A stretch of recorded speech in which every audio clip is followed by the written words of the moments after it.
Même pas des cailloux là-haut comme ça, pour rien. sans une démarche. Voilà, il faut dire. Ça, c'est de la main humaine, ça. Ouais, ouais, c'est pas d'aujourd'hui, ouais, mais on voit bien. Et pourquoi? Ouais, pourquoi que ça a été maçonné, on n'en sait rien. Ouais.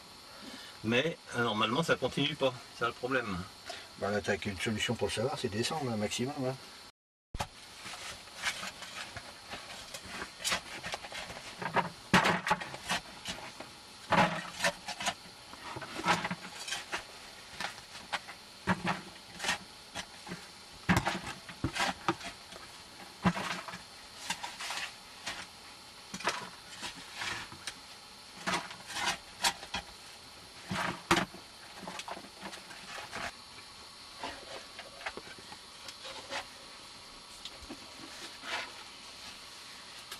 Tu vois, je la pile. On n'a rien. Hein. On n'a rien de rien.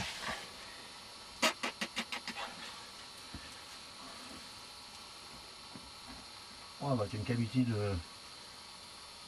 À l'époque, c'est peut-être un blaireau qui est rendu là.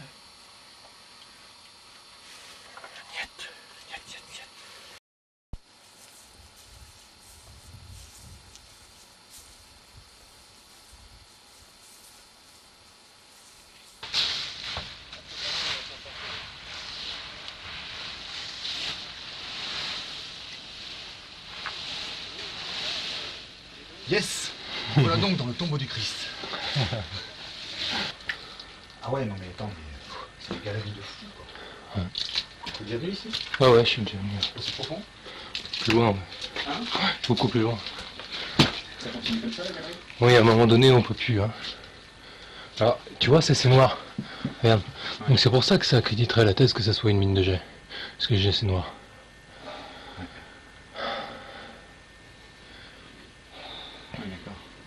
Si, là, celui-là.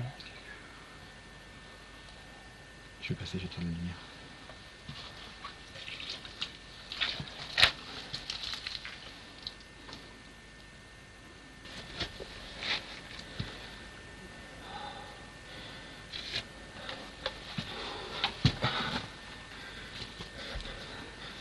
Toujours bon, allez, là.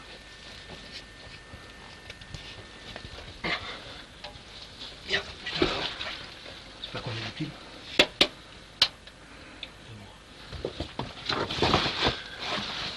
Monsieur Baraton, dans la grotte de la Gode. Allez, vas-y. Bon, on continue, j'ai pas l'impression que ça aille très très loin après. J'ai même l'impression que ça s'arrête là. Regarde. Ah, t'as vu? Il y a encore du chemin là. Hein? Il y a encore du chemin. Il y a 10 mètres, à mon avis, à 10 mètres, ça doit s'arrêter. Bah, la seule manière de le savoir, c'est d'y aller. Doucement. Hein. Ouais. Fais doucement, fais doucement. Juste la place, c'est pas ici. Alors, qu'est-ce que c'est qu'il y a là? Ah, je crois qu'on arrive au bout là. Il y a de l'assiette. Ouais.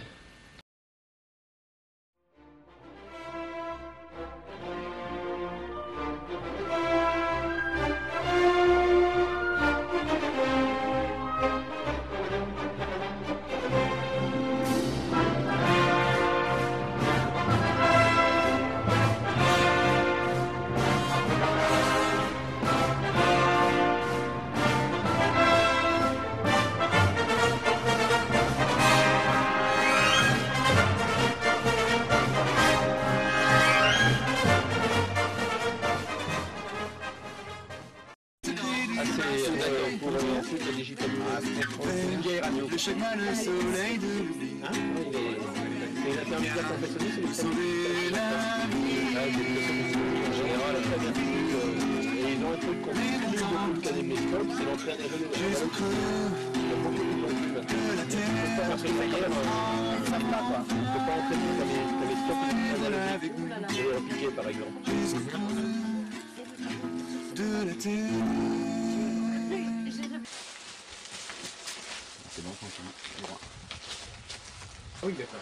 Oh, et regardez. Oh, yes. Ça vous rappelle rien? Les 3 points francs-maçons? Les 3 points sur les rouleurs. Quoi. Sur les rouleurs, il y a exactement la même chose. Quoi. Les rouleurs. C'est les rochers en forme de boule. Les pierres branlantes. Le boudet juste au-dessus du fauteuil du diable. Le fauteuil du diable? Ah bah c'est ça. Juste non, non, c'est après. Ah, ça. C'est après.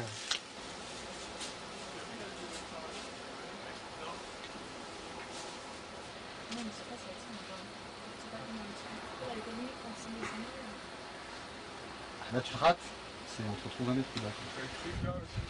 Directement. C'est un peu chaud, ouais. Par là les amis, force et honneur. Bonjour. Saint-Denis. Enfant de lumière, suivez-moi. Vous qui connaissez notre passé. Vers Arcadia, vers les mondes engloutis. Pour nous sauver la vie. Suis les mondes engloutis jusqu'au creux de la terre. Enfant va et voilà avec nous au fond des univers. Donc cette grotte n'a pas été redécouverte depuis une quinzaine d'années, depuis l'émission Mystère d'Alexandre Balou. Donc nous avons encore retrouvé le bateau en polyuréthane et une rame. Donc nous allons explorer et voir ce qui se cache derrière ces petits fonds rocheux.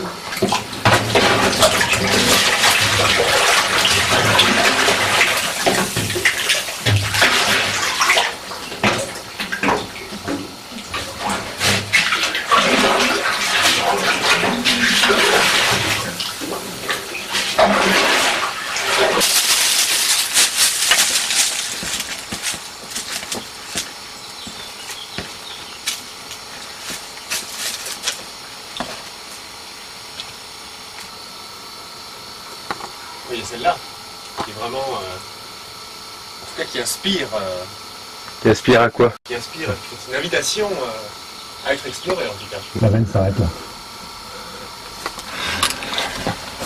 Non, je vous ai accompagné parce que j'ai peur qu'il vous arrive quelque chose. Alors à midi, tu vas pouvoir monter pour filmer l'eau, l'arrivée, le matériel. Ouais. Ok. Je vais laisser passer la vie. Avec là. Ah là c'est des acharnés les mecs. Hein. Sans éther, rien. Que dans la roche. En fait non, parce qu'on voit que de la pierre, on voit pas de déblais de cailloux, on voit que de la terre. Comme s'il déblayait une grande grotte qui avait été complètement bouchée.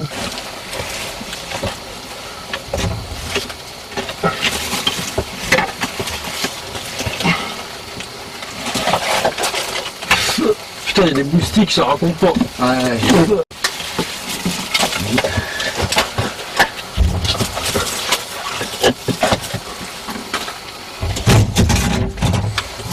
Là c'est le moment. Là, qu'il n'y a pas une bête qui va me sauter à la gorge, ça? Ah, je pense pas, non. C'est maçonné quoi. Waouh! Cool! Ah ouais. Belle qualité. Il y fait frais. Ah, il fait très très frais, ouais.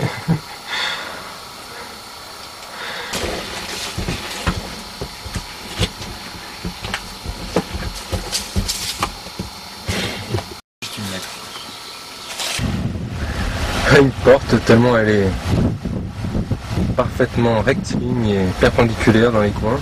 Bon, on est parti, hein, dans la grotte de Blanchefort. Ouais, allez, On y va bien. Attends, il faut éclairer un peu, sinon le caméscope il va rien voir. Vas-y. Encore 1,50 m et puis tu peux te lever. Et encore. Là tu peux commencer à te relever. Touche pas l'eau. Quoi? Je dis rien, ne touche pas l'eau. Ça fait mal. Jérôme, fais gaffe à ta tête, t'es vachement près là. Là tu peux remonter un peu si tu veux.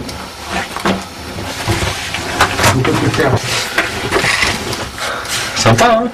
Ouais, sympa. Sympa, il y a quelqu'un qui est venu.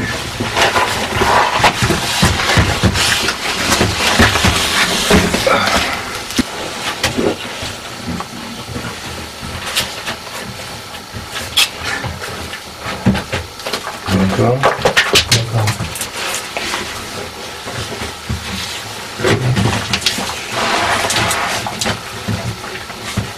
Ouais. Hein? Le dernier? Non, c'est ça. Hein? Tu l'as vu ou pas? Non, j'ai compris. Gégé, tu te sens? Ouais, mais pas avec le caméscope. Il faut que tu fasses tout le corps, après tu chopes la corde, voilà. Et tu descends progressivement. En essayant de mettre la corde sur le côté, parce que tu vas te retrouver un petit peu tendu avec la corde.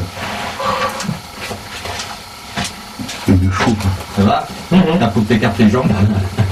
C'est un temps de descendre. Bien 3-4 mètres en dessous. Ok, allez-y les gars. À tout à l'heure. Tout à l'heure.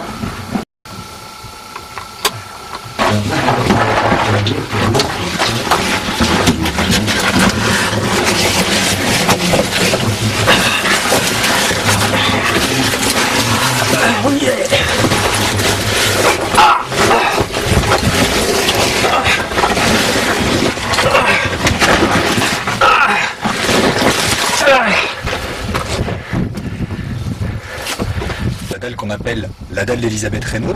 Pourquoi? C'est une dalle mortuaire qui se trouve actuellement à Rennes-le-Château, sur laquelle il y a la sentence qui suit. Ici vit Elisabeth Reynaud, décédée à la métairie de l'Erram un 15 mai 1857. De profundis. Voilà ce qui est marqué sur cette dalle. Ce qui est intéressant, c'est que cette dalle est ornée de 3 N inversés, c'est-à-dire tous les N en fin de compte sont inversés. Rennes-le-Château, Rennes-les-Bains et le château du Bézu. Ce tracé donne un triangle, donc un triangle qu'on peut comparer à celui de la dalle de Kumsourde. D'accord, et qui en fait est le glyphe de Quillan. On peut également coller sur exactement la même topographie et exactement le même type de repère le glyphe de Quillan. Donc le glyphe de Quillan qui a été laissé par donner un don de Henri Boudet à l'église de Quillan. Que la marine armoricaine, la marine des Vénètes, portait le nom de Armorici. Et si on décompose une nouvelle fois comme nous l'a appris Boudet, arme, aram, or, ici. On pourrait aisément, en étant à la voiture, regarder la pique, avoir un point de vue qui peut ressembler à celui des bergers d'Arcadie, peint par Poussin, et dire enfin, est-il Arcadie l'ego? C'est une interprétation qui est complètement hypothétique, mais de toute façon, pas plus saugrenue que beaucoup d'autres qu'on peut lire ou entendre sur le sujet.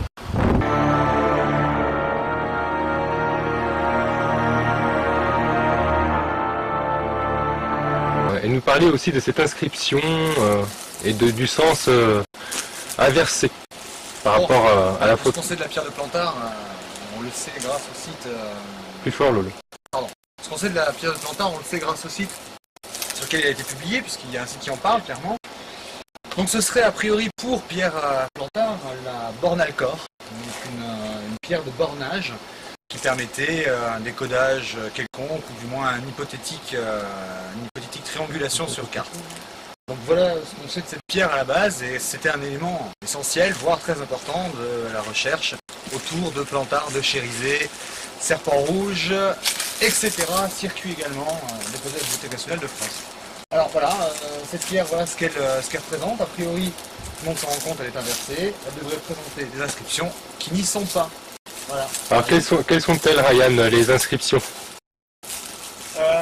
Ad lapidem, curebat, oleg, Regina. Cette pierre courait jadis la reine. D'accord.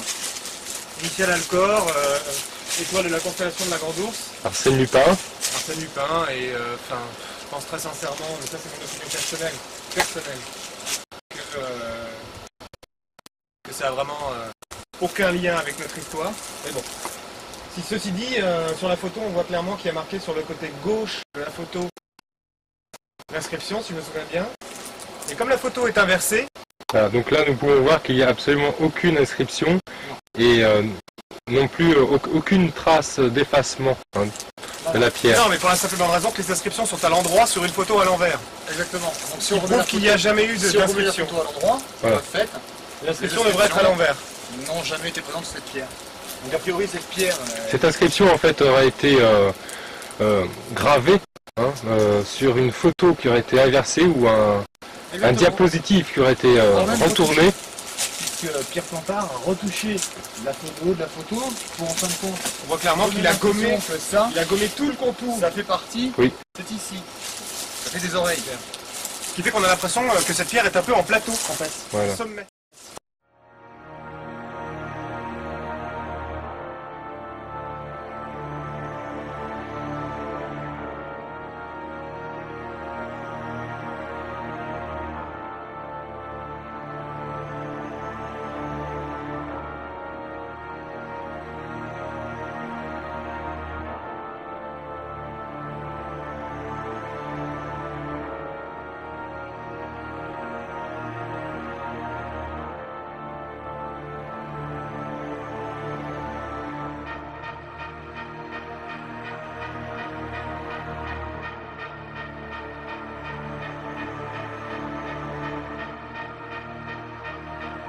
Représenter un 4 et donc la flèche pointée le rôle d'embarras.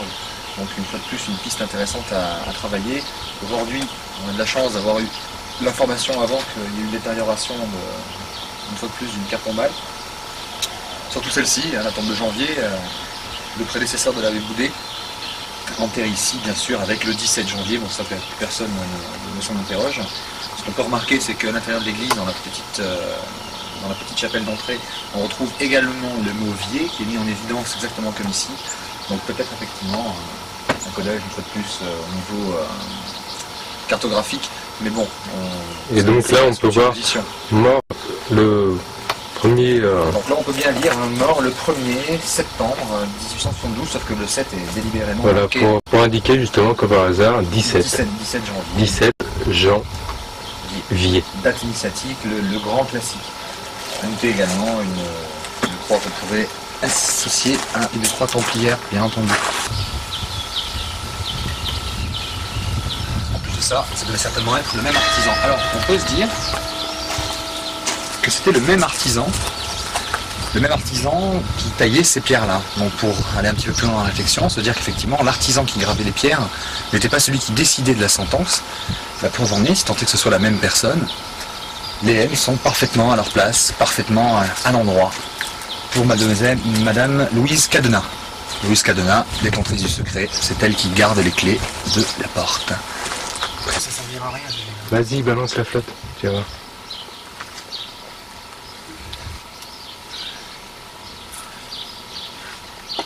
Bien joué. Vas-y. Qu'est-ce que tu décryptes? Ici repose. Ici repose Paul.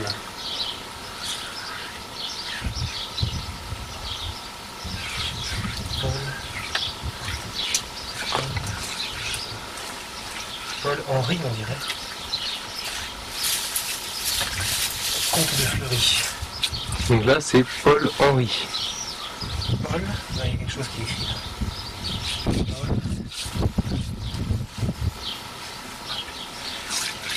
Paul, quelque chose Henri. Paul. Paul E. Ça c'est un E.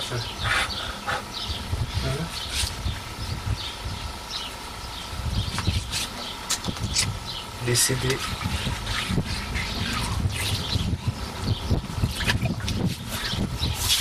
« 1800.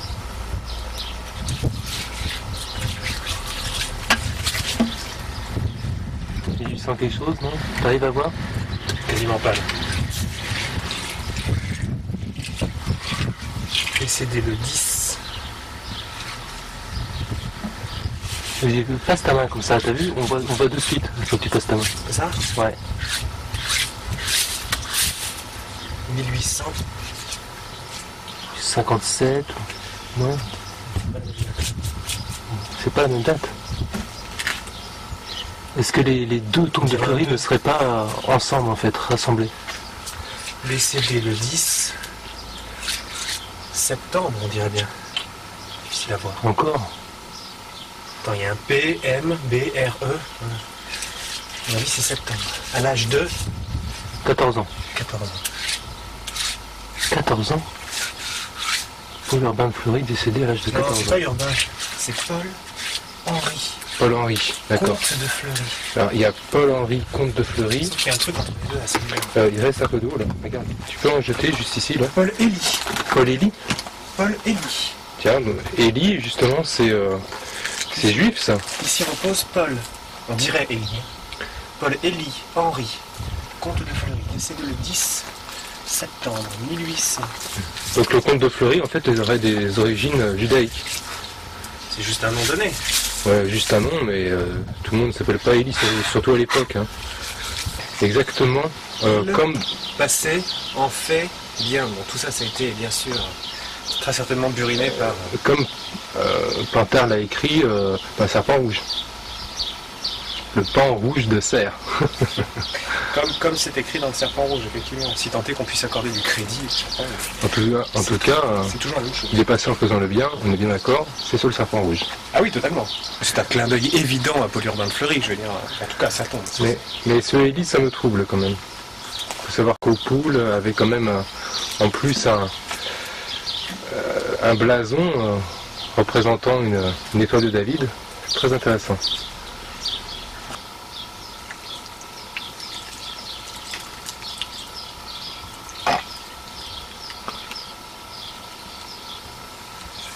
Donc que lisons-nous? Reste transféré de Paul Urbain, comte de Fleury, décédé le 7 août 1856. 56. Ouais, il y a une barre qui a été rajoutée pour faire style 36, mais non, c'est 56. À l'âge de 60 ans. Concession perpétuelle numéro... Mais ça, on retrouve ça sur beaucoup de temps. Ouais. Donc là, nous avons Paul Urbain. Et de l'autre côté, Paul-Élie Henry, comte de Fleury. Donc à mon avis, les deux tombes de Fleury sont réunies en une seule. Hein. Et cette dernière a été scellée sur la première. Voilà. Rajoutée par-dessus.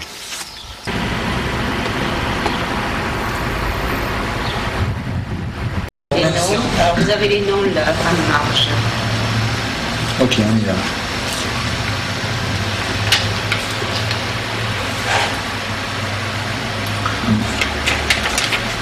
Donc là, Ryan, tu peux nous expliquer ce qu'on est en train de faire? Là, on cherche l'acte d'Elisabeth Reynaud qui est juste ici. Donc, d'accord. Donc 1857, sur le registre des décès de Cuisa. Donc, il est juste là, tu dis? Oui, juste ici. Paragraphe ici. Tout ça. Vous avez peut-être derrière aussi. Ah non, non, ça, La signature est en bas, donc j'y pense, mais bref, c'est ce côté-là. De toute façon, voilà. Tu as juste les parents. Et la rame s'écrit comme ça. On écrit comme ça. On écrit comme ça. L-A-R-A-M. Attaché. C'est toujours comme ça. Sur la carte, c'est l'apostrophe ARN maintenant. Oui, et là, il faut... Là, je vois pas l'apostrophe. Ah, Non, et je l'ai même vu écrit avec un direct. non, ici, là, et l'apostrophe ARN. Oui, c'est ça. Et Reynaud, le nom de Reynaud, ça s'écrit D, après A-U-D en Le général. Reynaud qui existe à Cuisa avec un D, mais Ouais. là, c'est ici. Il n'y a jamais de N avant le D, parce que c'est très rare. Moi, je l'avais jamais vu, personnellement. Je l'avais jamais vu. Ok, est-ce que vous êtes bon avec tout ça? Je pense qu'on a vu ce qu'il fallait voir.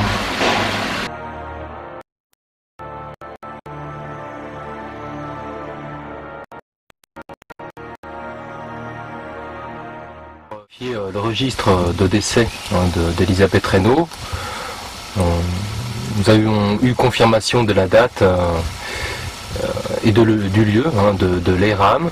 Vous pouvez nous parler de l'orthographe du nom d'Elisabeth Reynaud et de l'ERAM que nous avons trouvé sur le registre et qui diffère quelque peu avec la pierre tombale. Donc, concernant la dalle d'Elisabeth, la dalle mortuaire d'Elisabeth Reynaud, effectivement, on s'est renseigné à la mairie de voir quel était son acte de décès, tout simplement, pour voir les similitudes par rapport à cette dalle, tout simplement voir si on pouvait trouver un renseignement supplémentaire. Alors effectivement, ce qu'il y a d'assez intéressant et intriguant, on a bien effectivement retrouvé le 15 mars 1857 l'acte de décès d'Elisabeth. 15 mai. Le 15 mai, merci Ryan. Le 15 mai 1857, l'acte de décès d'Elisabeth Reynaud, donc décédée, comme il est écrit sur sa dalle, à la métairie de la Rame, donc chez son père, à l'âge de 18 ans. Bon, pas de motif particulier pour ce décès, c'est un petit peu ce qu'on recherchait au début. Les informations sur les raisons du décès, de toute façon, sont confidentielles apparemment. confidentielles, et à part la famille et le médecin, personne ne peut les consulter. Dans le registre des décès, de toute façon, la cause de la mort n'est jamais indiquée. Donc la date est bien la bonne. La date est bien la bonne.